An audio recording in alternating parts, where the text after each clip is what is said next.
Well, get ready, Chicago.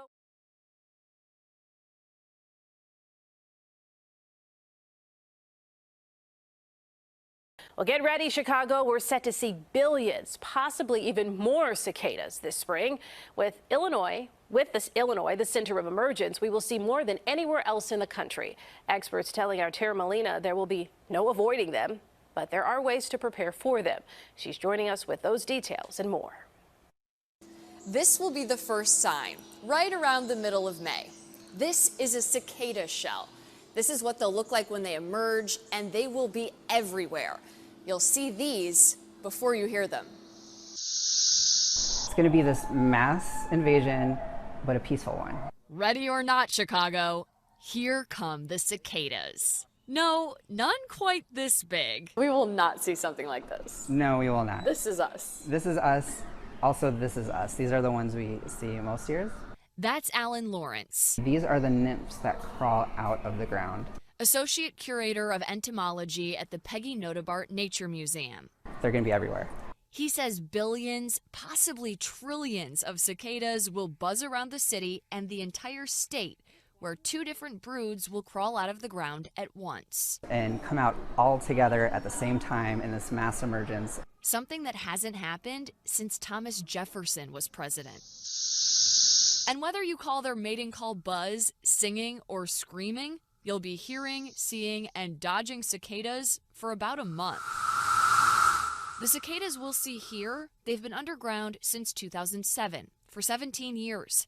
In Springfield, they'll see both broods, the other underground for 13 years. Sustained by plant roots, he says you don't need to worry about them emerging from any part of your home. Once they do come up, they will definitely be in people's yards. They will be all around people's homes, but they're not likely to get into your home. Cicadas aren't toxic. They don't bite or sting and won't go after your garden. But if you've recently planted a tree, this is the time to put a cover over it. They're actually good for the soil. That means your lawn and wildlife, according to the EPA, already warning pesticides aren't effective against them.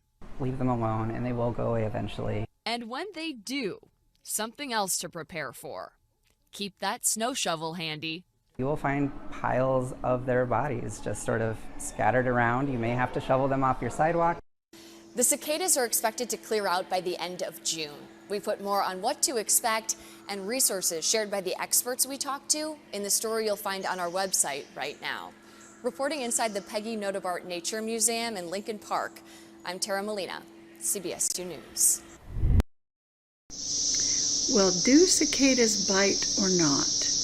Everything that I look up on the internet says they don't bite, they don't sting, things like that. However, in my experience this year of 2021, with the invasion of the 17-year cicada, I do find that they quote-unquote bite. It might not technically be a bite, but they pierce your skin with that little, that little snout like a mosquito has. Now, typically, when they're on a tree like this, they're trying to push that little thing down into the tree bark to suck on the sap that's in the tree. So it seems to me that they get on you, and when they climb and crawl, they stop and think, okay, this is a nice tree trunk. Let me try to suck the sap out of it. And they put that little thing down into your skin. Now, we've had... Shalom. All praise, honor, and glory to Yahweh, Bahasham, Yahweh Shai, Bahasham, Rachakodash, Yahweh being the name of the Heavenly Father, whom this world ignorantly calls God, and Yahweh Shai being the name of his only begotten Son, whom this world ignorantly calls Jesus Christ, and the Holy Spirit. Double honors to the apostles and the elders of Great Millstone who rule well, and peace and mercy to the hopeful elect, those men that are doing this work in sincerity and in truth across the four corners of earth, the 144,000. And much love to the 1/3 and the innumerable multitude of believers out there. I'm your fellow lowly servant, Yeshaya, and I pray, Lord willing, that this lesson is edifying through the Spirit. Okay, I got a few precepts I want to bring out. My first one here is actually from 1 Corinthians, the 7th chapter. Now, I know that this chapter is mainly talking about marriage and instances in marriage and duties of marriage and expediency, things like that. But this scripture holds so much depth, right? This is 1 Corinthians 7:35. It says, and this I speak for your own profit, not that it may cast a snare upon you, but for that which is comely, and that ye may attend upon the Lord without distraction. Right now, this is ultimately talking about between a husband and a wife, right? If they have to separate from time, which means to not deal in carnal relations, for a moment of time, so that they may, get closer to Yahweh Shem Yahushai, so they may attend upon the Lord without distraction, right? And let me get the word distraction actually in the dictionary. But ultimately, that's what we want to do with Yahweh Shem Yahushai, right? Yahweh Shai is ultimately the groomsman, the husbandman, right? We're ultimately the wife, okay? Distraction, definition. Right, it says a thing that prevents someone from giving full attention to something else. Extreme agitation of the mind or emotions, right? So something that prevents someone from giving full attention to something else. That's a distraction, right? Like if you're in a class and you're trying to listen to the teacher, but music starts playing and you like that song, you're distracted, right? Or if a woman walks in that you find comely, you're now distracted from the lesson that's being told. And sometimes we witness this at camps.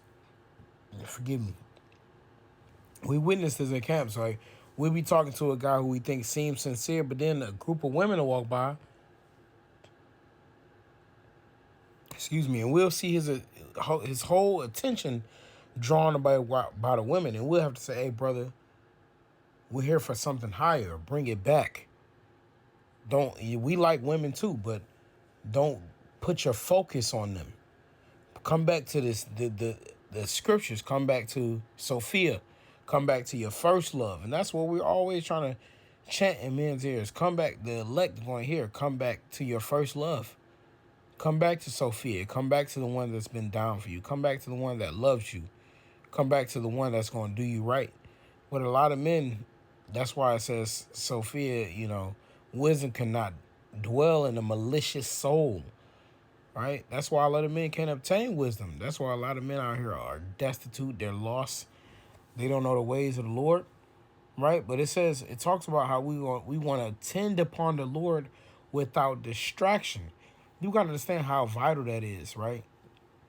We live in a world that is completely succumbed to distractions, right? There's I forget the amount of advertisements that someone sees in a day.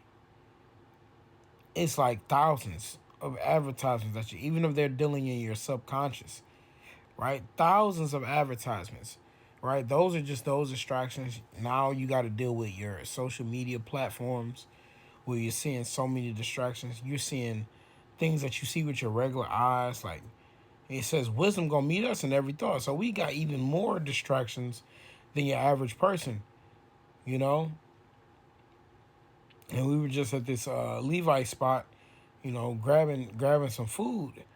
And we see how people are just willing to accept anything, willing to go with the flow, but we letting them know we have standards. You see, and that's like when you become, as you form yourself into a man that's trying to serve Yahweh Shem Yahushua, you have to have standards, man. We live in a standardless world, right? Matter of fact, that just made me think of a precept too. Right? We live in a world full of people who have no standards, who have no morality, who have no way of thinking like, hey, this is the right way. And now this is talking about the word. Ultimately, if I can find this precept, that's a banger too. Call everybody from my side. All right. But this is the book of. That's not the one I wanted, but I know I can find one. Hey, Isaiah, that's a banger too. Hey, shout out to my brother Ram, Drip God, Ramak. He just made me think of something. That brother know what I'm talking about, because I'm talking about standards. That brother know what I'm talking about. Inside joke. Hey, I'm gonna get to that, brother. But right, we have a standard, and we know Isaiah 59:19 goes into spiritual power. All right, but this is Jeremiah 4:6. It says, "Set up the standard towards Zion, retire, stay not, for I will bring evil from the north and the great destruction." Verse 21, "How long shall I see the standard and hear the sound of the trumpet?" Let me go to Jeremiah 4:6 and the NLT. Old Testament, Jeremiah 4:6. And let's just see what it says. All right, it says, "Raise a signal flag as a warning for Jerusalem. Flee now, do not delay, for I am bringing terrible destruction upon you from the north." You see, raise a signal flag as a warning, right? That's a standard, right? But now we know that there's different type of standards. You have the standards that's a signal flag, a warning, right, which the Lord has given to the whole world by the way of his prophets and his word, right? But you have standards as in morality, right? What's your moral code? You know, they even have like dudes that are what else people call? You know, they have like assassins and things like that, but they still have a code. Like, you remember Scarface? On Scarface, he said, I don't kill children, man. I don't want no live children.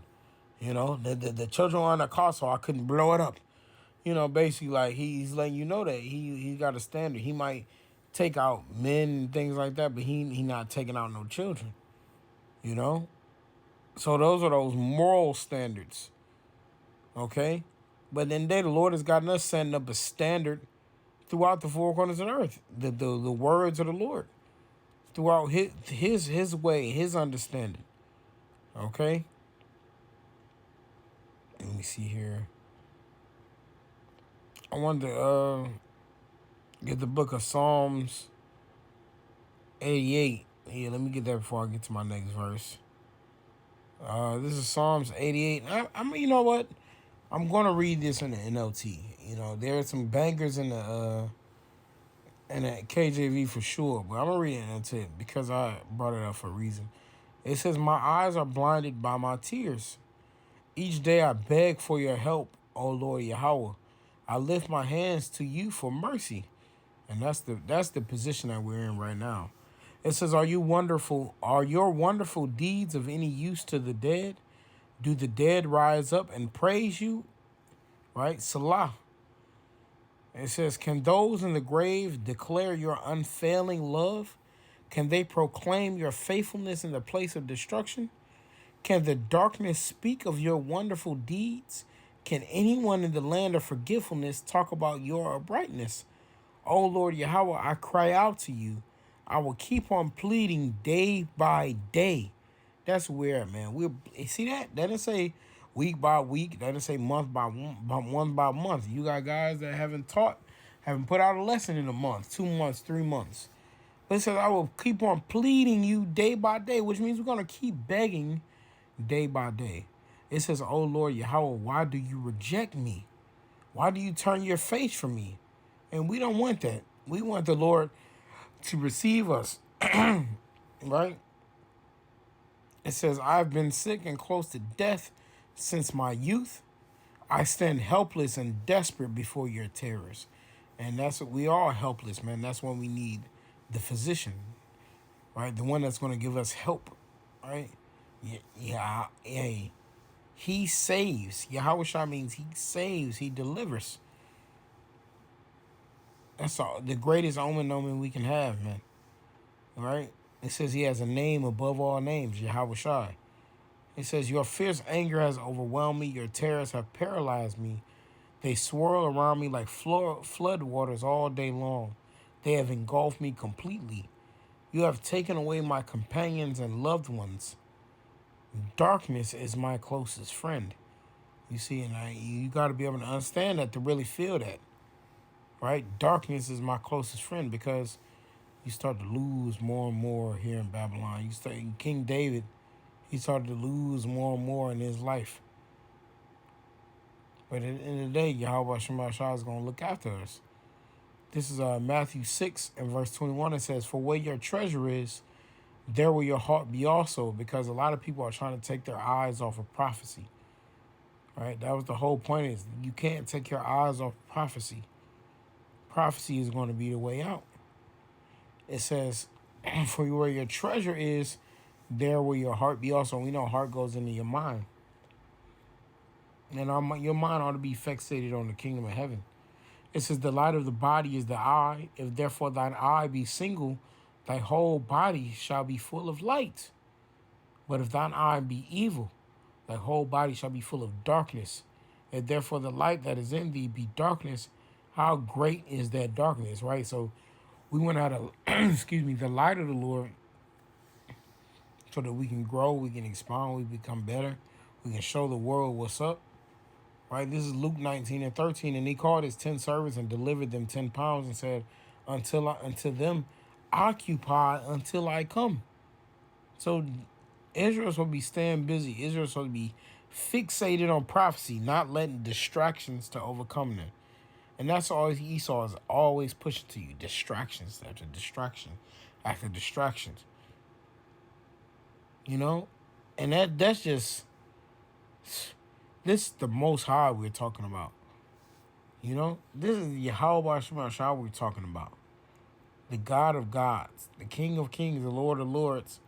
That's who we're referring to. Right? This ain't no joke. This ain't no fun. This ain't no gimmick. But people gonna see in due time, man. People will definitely see in due time. This is Luke 12 and 36. "And ye yourselves like unto men that wait for their Lord, when we return from the wedding, that when he cometh and knocketh, they may open unto him immediately." Right? We're waiting on the broomsman. All right, the bridegroom. That's what we're waiting for, Yahweh Shai. Right? That we may open unto him immediately, because we will know him. It says, "My sheep shall hear my voice." It says, but blessed are those servants whom the Lord, when he cometh, shall find watching. Verily I say unto you, that he shall gird himself and make them to sit down to meat, and will come forth and serve them.